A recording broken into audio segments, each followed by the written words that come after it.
नमस्कार, मी प्रणिता बोरसे. समृद्ध महाराष्ट्राच्या या भागात आपलं स्वागत. राज्य सरकारनं राज्याच्या प्रगतीच्या दिशेनं उचललेलं महत्त्वाचं पाऊल आणि त्याला अनुषंगून घेतलेल्या निर्णयावर नजर टाकणार आहोत आजच्या या भागात. चला पाहूयात. राज्यातील प्रत्येक नागरिकाला दर्जेदार, सुलभ आणि आधुनिक आरोग्य सेवा उपलब्ध करून देण्यासाठी पल्स वैद्यकीय परिषद दिशादर्शक ठरणार आहे. 27 आणि 28 मार्च 2026 रोजी जिओ कन्व्हेन्शन सेंटर येथे या 2 दिवसीय परिषदेचं आयोजन करण्यात आलं होतं. देश तसेच विदेशातील वैद्यकीय क्षेत्रातील सुमारे 2900 प्रतिनिधी या परिषदेत सहभागी झाले होते. राज्याचा सर्वांगीण विकास आणि विकसित महाराष्ट्र 2047 चे उद्दिष्ट गाठण्यासाठी ग्रामीण भागातील आरोग्य व्यवस्था अधिक सक्षम आणि तंत्रज्ञान आधारित करण्यासाठी ही परिषद महत्त्वपूर्ण ठरली आहे. या परिषदेमुळे आरोग्य सेवा, वैद्यकीय शिक्षण, संशोधन, औषध निर्मिती, उद्योग, स्टार्टअप आणि वेलनेस पर्यटन या क्षेत्रांना एकत्रित व्यासपीठ उपलब्ध झालंय. आम्ही इंडस्ट्री सोबत एक डायलॉग देखील केलेला आहे आणि या डायलॉगमध्ये विशेषतः आर्टिफिशियल इंटेलिजन्सचा उपयोग करून आपल्याला डायग्नोस्टिक्स कसं एनहान्स करता येईल, जीनोम सिक्वेन्सिंगचा उपयोग करून अर्ली डिटेक्शन कसं करता येईल, सर्वांपर्यंत डायग्नोस्टिक प्रोटोकॉल्स कसे पोचवता येतील, या सगळ्या गोष्टींवर अतिशय चांगली चर्चा झालेली आहे. एकूणच मेडिकल फील्डमध्ये एक अत्यंत मोठा प्लॅटफॉर्म म्हणून महाराष्ट्र शासनाच्या पल्सकडे आज पाहिलं जात आहे.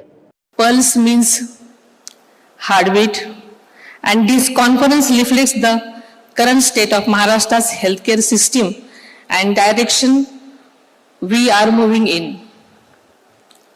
It brings together ideas, innovation, and people who can truly shape up the future of healthcare. Through Pulse 2026, we are also encouraging investments and innovations. I am confident that Maharashtra will continue to grow as an important gateway for global healthcare. नमो शेतकरी महासन्मान निधी योजनेत 8व्या हप्त्यापोटी एकूण 89,75,298 शेतकरी कुटुंबाच्या खात्यावर एकूण 1798.78 कोटी रुपये मुख्यमंत्री देवेंद्र फडणवीस यांच्या हस्ते वितरित करण्यात आले.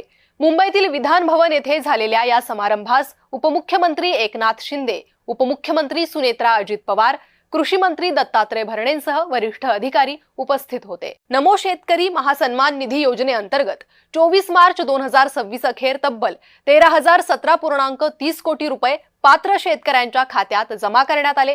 राज्यातील 93.8 लाख शेतकऱ्यांना या योजनेचा लाभ झालाय. मुख्यमंत्री देवेंद्र फडणवीस यांच्या हस्ते महाराष्ट्र राज्य मार्ग परिवहन महामंडळाच्या अत्याधुनिक सुविधांनी सज्ज राजमाता जिजाऊ या बस सेवेचं लोकार्पण झालं. त्यानंतर उपस्थित मान्यवरांनी बसमधून प्रवास केला. कार्यक्रमास उपमुख्यमंत्री एकनाथ शिंदे, उपमुख्यमंत्री सुनेत्रा पवारांसह मान्यवरांची उपस्थिती होती. ही बस सेवा महाराष्ट्राच्या वैभवशाली इतिहासाची आठवण करून देणारी आहे. राजमाता जिजाऊंच्या स्मरणार्थ ही बस सेवा सुरू करण्यात आली. या नव्या उपक्रमांतर्गत सुमारे 3000 बसेस राज्यभरात टप्प्याटप्प्यानं दाखल होणार आहेत. तर राजमाता जिजाऊ बसची वैशिष्ट्ये काय पाहूयात. 3x2 आसनाच्या बसेस एकूण 3000, स्मार्ट बसेस टप्प्याटप्प्यानं दाखल होणार. बस थांबे, सूचना स्पष्टपणे दाखवणारे इंडिकेटर, इलेक्ट्रॉनिक मार्ग फलक, प्रत्येक बसमध्ये GPS यंत्रणा, प्रत्येक बसमध्ये 4 CCTV कॅमेरा. प्रवाशांना अधिक सुरक्षित, आरामदायी आणि आधुनिक प्रवासाचा अनुभव मिळणार आहे. हिंदू हृदय सम्राट बाळासाहेब ठाकरे नागरी लोककल्याण अभियान हे महाराष्ट्राच्या नगर विकास विभागाने बाळासाहेब ठाकरे यांच्या जन्मशताब्दी वर्षानिमित्त सुरू केलेलं एक महत्त्वाकांक्षी अभियान आहे. या योजनेचा लाभ राज्यातील 29 मनपा आणि 394 नगर परिषदांना होणार आहे. उपमुख्यमंत्री एकनाथ शिंदे यांनी अंतिम आठवडा प्रस्तावावरील चर्चेला उत्तर देताना या हिंदू हृदय सम्राट बाळासाहेब ठाकरे नागरी लोककल्याण अभियानाबाबत माहिती दिली आहे. सामाजिक न्याय आणि विशेष सहाय्य विभागाच्या वतीनं नुकतीच गेटवे ऑफ इंडिया ते यशवंतराव चव्हाण सेंटर पर्यंत व्यसनमुक्ती दिंडी काढण्यात आली. सामाजिक न्याय मंत्री संजय शिरसाट यांनी गेटवे ऑफ इंडिया येथे या दिंडीला हिरवा झेंडा दाखवला. नवी पिढी ही देशाची संपत्ती आहे, मात्र काही तरुण व्यसनामध्ये गुंतलेत. त्यांना बर्बाद होण्यापासून वाचवण्यासाठी लोकसहभाग महत्त्वाचा आहे. यासाठी राज्यभर लोकचळवळ उभी करून महाराष्ट्र व्यसनमुक्त करूया असे आवाहन मंत्री शिरसाट यांनी केले. नागपूरमध्ये 22 मार्च 2026 रोजी राष्ट्रीय स्वयंसेवक संघाचे सरसंघचालक डॉक्टर मोहन भागवत यांच्या हस्ते स्वर्गीय गंगाधरराव फडणवीस मेमोरियल डायग्नोस्टिक सेंटरचे लोकार्पण पार पडले। यावेळी केंद्रीय रस्ते वाहतूक आणि महामार्ग मंत्री नितीन गडकरी आणि मुख्यमंत्री देवेंद्र फडणवीस यांची प्रमुख उपस्थिती होती। श्री सिद्धिविनायक सेवा फाउंडेशन तर्फे हा उपक्रम राबवण्यात येणार आहे। सोमलवाड्यात उभारण्यात आलेल्या या केंद्रात अत्याधुनिक सुविधा अत्यंत अल्प दरात मिळणार आहेत। हे सेंटर नागपूरकरांसाठी एक महत्त्वाचं आरोग्य केंद्र ठरणार आहे, जिथे निदानाच्या सर्व सुविधा एका छताखाली उपलब्ध होणार आहेत। विशेष बाब म्हणजे या सेंटरवरील सर्व मशीन्स या जागतिक दर्जाच्या आहेत।